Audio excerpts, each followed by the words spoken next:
पहला सवाल राशिद शरीफ जी आपसे ही, आखिर चुनाव नजदीक आया तो भड़काऊ भाषण तौकीर रजा जैसे लोग क्यों दे रहे हैं? क्या ये मुसलमानों को भड़काने का प्रयास किया जा रहा है? मुसलमान भी भारतीय हैं, इस तरह की बयानबाजी क्यों? बिल्कुल, मुसलमान भारतीय है, आज से नहीं है, जमाने से है। तौकीर रजा को क्यों नहीं समझ में आ रहा है? जो दे रहे हैं ये बिल्कुल है, सो मैं नहीं बिल्कुल सबको समझ में आ रहा है। माहौल ऐसा बना दे रहे हैं आप लोग, माहौल इस तरीके से। राशिद शरीफ जी, बयान किसने दिया है? राशिद शरीफ साहब, तौकीर रजा ने बोला मुसलमान देश प्रेम की वजह से सब्र किया हुआ है हमारे नौजवान, अगर कंट्रोल से बाहर चले गए तो हिंदुस्तान में जंग का माहौल हो जाएगा। हिंदुस्तान आपका नहीं है, तौकीर रजा का नहीं है?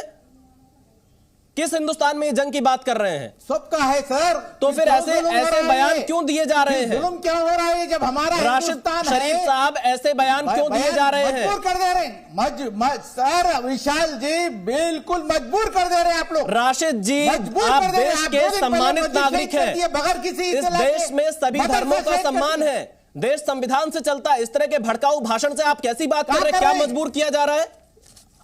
आप भी भड़काने वाली बात कर रहे हैं। कहां कर रहे हैं? आप भी भड़काने वाली बात कर रहे हैं राशिद शरीफ साहब। सम्मान कहां कर रहे हैं हमारा? राशिद जी, सभी का सम्मान है, देश संविधान से चल रहा है। चुनाव नजदीक आया तो आप भड़काऊ भाषण देने पर आ जाएंगे। आप तौकीर रजा का समर्थन कर रहे हैं। आप तौकीर समर्थन नहीं कर रहे हो, गलत कर रहे हैं। हमारे साथ हिंदुस्तान में गलत हो रहा है, राशिद को शहीद कर दे रहे हैं। राशिद जी, मस्जिद को शहीद करने की चक्कर राशिद जी, राशिद जी, जब सरकार मकान देती है, सरकार राशन देती है, सरकार और योजनाएं देती है, किसी धर्म को देखकर देती है क्या? मैं अजय आलोक से जवाब ले लूंगा।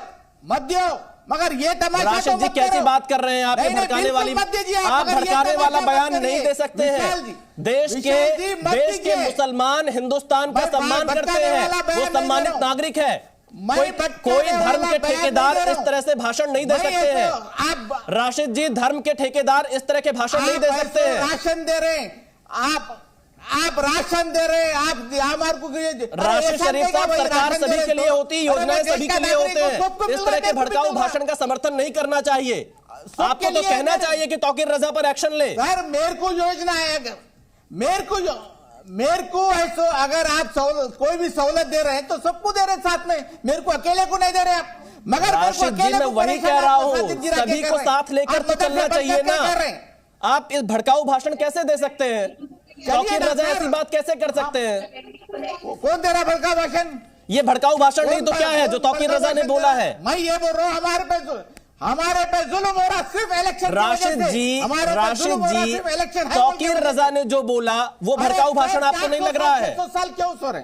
खैर चलिए, आपको नहीं समझ में आएगा, इसीलिए कहते हैं आप भड़काने वाली बात मत करिए। अजय आलोक जी, मैं भारतीय जनता पार्टी के प्रवक्ता से पहले जवाब ले लेता हूं। अजय आलोक जी, तौकीर रजा, राशिद शरीफ को आपने सुना, आखिर इस तरह की भड़काऊ बयानबाजी क्यों की जा रही है? आपकी सरकार कब एक्शन लेगी इनके ऊपर? देखिए, ऐसा है कि बहुत दुख के साथ कहना पड़ता है कि ये अध्यक्ष हैं SIMPLB के, एक संस्था है, और उसके बावजूद ये कह रहे हैं कि हमारे साथ हिंदुस्तान में अच्छा नहीं हो रहा है, हमारे साथ जुल्म हो रहा है। क्या, किसने जुल्म किया? अदालत ने जुल्म किया। अदालतें जुल्म करने लगी इस देश में, इस मुल्क में। अगर अयोध्या में रामलला स्थापित हुए हैं तो वो अदालत की आज्ञा से स्थापित हुए, न कि किसी अध्यादेश से, न कि किसी शासन या किसी हमारे चाहने से। वो सुप्रीम कोर्ट का निर्णय था, इसलिए रामलला का मंदिर बना। तो ये आप पे जुल्म कैसे हो गया? तो अदालतें भी अब जुल्म करने लगेंगी इस देश में।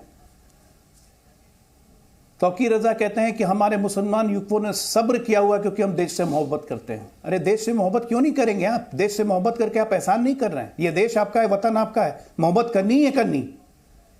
जिसको वतन से मोहब्बत नहीं है वो इस वतन में रहने लायक नहीं है। अजय आलोक जी, एक्शन होगा तौकीर रजा के इस भड़काऊ बयान के खिलाफ? देखिए, एक्शन तो सबके खिलाफ होगा। जो भी भड़काऊ भाषण देंगे समाज में तनाव पैदा करेंगे, सरकारें अपना काम करेंगी, चाहे वो देश हो चाहे प्रदेश हो। गलतफहमी में कोई जिंदा नहीं रहे। यहां किसी को बटर लगाने के लिए कोई नहीं बैठा हुआ है।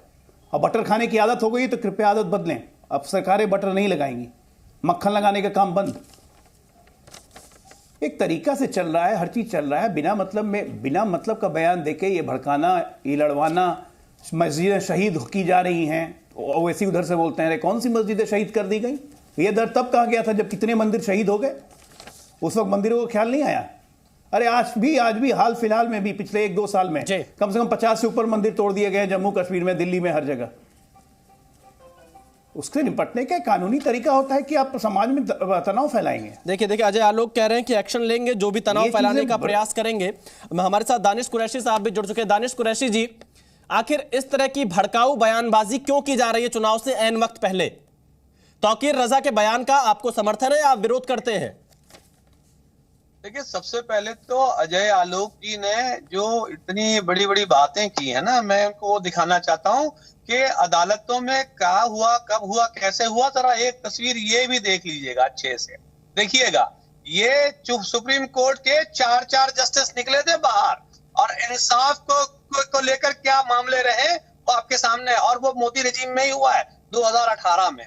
तो पहले तो आप मेहरबानी करके उन सारी बातों को भूल जाएं। दूसरे नंबर की बात मैं आपको बताऊं कि सबसे पहले आपको एक बात ये समझनी पड़ेगी, देश का चाहे हिंदू हो, मुसलमान हो, सिख हो, पारसी हो, जैन हो, चाहे जो भी हो, एक बात, हमारा देश जब आजाद हुआ तो हमने अपने देश का एक आईन बनाया, और उस आईन के मातहत, सुनिए, उस आईन के मातहत आज जब यहाँ पर जंगल राज था, जब खून का बदला खून हुआ करता था कि अगर आपने मेरे किसी का कत्ल किया तो मैं आपके किसी का कत्ल करूं, वो जंगल राज खत्म करके हमने एक आईन बनाया, अपना एक दस्तूर बनाया, और उसके अंदर में तमाम लोगों की सुरक्षा सुनिश्चित की सरकार ने। दानिश जी, सुनिए, संविधान से देश चलेगा, मैं आपकी बात मान रहा हूं, लेकिन तौकीर रजा ये क्यों कह रहे हैं कि हमारा नौजवान अगर कंट्रोल से बाहर चला गया?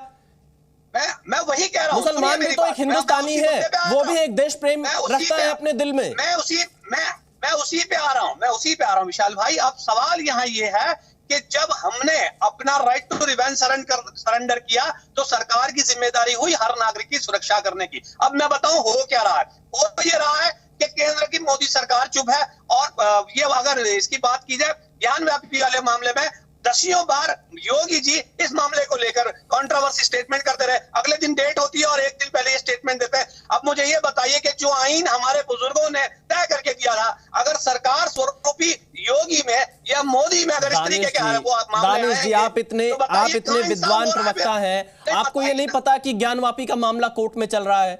उसमें योगी क्या कर लेंगे, उसमें मोदी क्या कर लेंगे? कर क्या लेंगे? आप देखिए, आप वो इन्फ्लुएंस कर रहे हैं। दानिश जी, आप कैसी बात कर रहे हैं? कोर्ट को कोई इन्फ्लुएंस नहीं कर सकता। देखिए, मैं ये चाहूंगा कोर्ट पर इस तरह की टिप्पणी करने से बचा जाए। जी न्यूज बिल्कुल स्पष्ट कर देता है, हम इन विचारों का समर्थन नहीं करते हैं। देश में न्यायपालिका का पूरा सम्मान होना चाहिए, किसी प्रकार से न्यायपालिका पर सवाल खड़े करना उचित नहीं है। दानिश कुरैशी जी, आप अपनी बात पूरी करिए जल्दी से। विशाल जी, यहाँ सवाल ये आके खड़ा है कि प्रदेश के 25 करोड़ आवाम जो है वो योगी जी के मातहत है। अब इस पूरे मामले के अंदर में मामला विचाराधीन है दोनों तरफ से, हिंदू पक्ष का भी है, मुस्लिम पक्ष का भी है। उसके बावजूद भी अगर सुप्रीम स्टेट लेवल पे बैठे हुए अगर योगी जी इस तरीके का स्टेटमेंट देते हैं, दानिश जी, अदालत के रास्ते खुले हुए हैं, आप भड़काऊ भाषण थोड़ी देने लगेंगे। तौकीर रजा को किसने अधिकार दे दिया, किसने लाइसेंस दे दिया तौकीर रजा को भड़काऊ भाषण देने का? अदालत में ही नाम बंद है विशाल, वही मैं कह रहा हूं। दानिश साहब, लेकिन इस तरह के भाषण क्यों? आप तौकीर रजा का विरोध क्यों नहीं कर रहे हैं? आप भी भारत के एक सम्मानित नागरिक हैं, क्या आप तौकीर रजा के बयान का विरोध करने की हिम्मत कर पाएंगे? कुर्बानी है उसमें, तमाम लोगों की कुर्बानी है। दानिश जी, ये देश हिंदू, मुसलमान, सिख, ईसाई, जैन सभी धर्मों के साथ में है। आप इस तरह की भाषा का कैसे समर्थन कर सकते हैं? आपको विरोध करना चाहिए। सवाल ये है, सुनिए मेरी बात, सवाल ये है कि इंसाफ के मामले नहीं दानिश जी, देखिए, कम से कम कुछ मुद्दों पर स्पष्ट राय होनी चाहिए। हमारे साथ मुफ्ती शामुन कासमी साहब भी जुड़ रहे हैं। स्पष्ट राय है कि बिल्कुल इंसाफ के तराजू। दानिश साहब, इस तरह की भाषा जो तौकीर रजा ने इस्तेमाल की है, इसका समर्थन कोई भी सच्चा देशभक्त नहीं कर सकता है। मैं मुफ्ती शामुन कासमी साहब के पास चलता हूं।